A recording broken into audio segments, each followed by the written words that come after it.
ఆయన పిలుస్తూ ఉన్నాడు, రెండోదిగా ఆయన పంపుతూ ఉన్నాడు. ఆయన పిలిచే దేవుడు, ఆయన పంపే దేవుడు. పిలిచినప్పుడు మనము మన చెవులు తెరవబడాలి. మన చెవులు మందకరముగా ఉండకూడదు.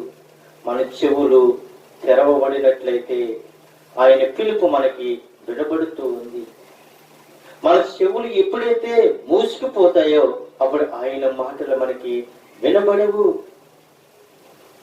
నా కుమారుడా, నా కుమార్తె అని పిలిచినప్పుడు అయ్యా నేనున్నాను అని ఆయన మాటకు లోబడితే, చూడండి సమూయేలు దేవుని యొక్క